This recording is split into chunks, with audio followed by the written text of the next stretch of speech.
Top quality और consistent performance के लिए सिर्फ सिल्वर पंप नाम याद रखना। થી ચંડોળા તળાવ પર જે ગેરકાયદે દબાણો ઊભા કરવામાં આવ્યા હતા તે મામલે ફેઝ 1 ની કામગીરી તો પૂર્ણ થઈ ચૂકી છે, પરંતુ હવે થોડા સમયની અંદર ફેઝ 2 ની કામગીરી શરૂ કરવામાં આવશે। ત્યારે અત્યાર સુધી શું કાર્યવાહી કરવામાં આવી છે અને હવે આવનારા સમયમાં શું થશે તેના વિશે વાત કરીએ તો ચંડોળામાં પ્રથમ તબક્કામાં લગભગ 1.5 લાખ ચોરસ મીટર દબાણો દૂર કરવામાં આવ્યા છે, પરંતુ હજુ પણ આ કાર્યવાહી પૂરી નથી થઈ।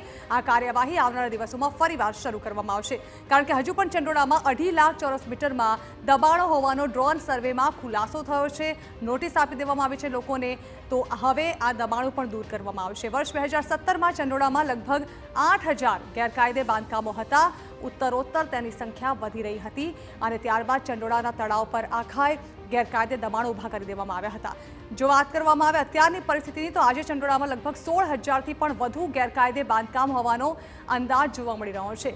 ઉત્તરોત્તર આ ગેરકાયદે દબાણોમાં વધારો થતો જઈ રહ્યો હતો, તો કોર્પોરેશનનું પ્રથમ લક્ષ્ય તળાવ પરના દબાણો દૂર કરવાનું છે। આ દબાણો દૂર થશે અને ત્યારબાદ જ ત્યાં અન્ય કામગીરી કરી તેનો વિકાસ કરવામાં આવશે અને અહીં અલગ અલગ પ્રોજેક્ટ્સ જે છે તે બનાવવામાં આવશે। કુલ 3 ભાગમાં વહેંચેલા તળાવ પરથી દબાણો દૂર કરી અને જે આખો સરફેસ એરિયા છે, આખો આટલો મોટો વિસ્તાર જે છે તેને એક કરવાની કામગીરી હાથ ધરવામાં આવશે।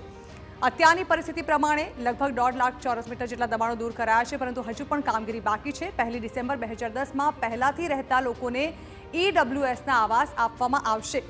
જે પ્રકારે જાહેરાત કરવામાં આવી હતી 1 ડિસેમ્બર 2010 પહેલાથી જે લોકો અહીં વસવાટ કરતા હતા તે લોકોને EWSના આવાસની વ્યવસ્થા કરી આપવામાં આવશે। તો હવે ફેઝ 2ના દબાણ હટાવવાની કામગીરી શરૂ કરવામાં આવશે, એટલે કે ચંડોળા તળાવ પર જે સ્ટ્રાઇક કરવામાં આવી હતી, બુલડોઝર સ્ટ્રાઇક, તેની કામગીરી હજુ તો શરૂ થઈ હતી। હજુ ફેઝ 2 જે છે તે શરૂ થશે અને ત્યારબાદ અહીંથી અન્ય ગેરકાયદે જે દબાણો છે તે પણ દૂર કરવાની કામગીરી શરૂ કરાશે।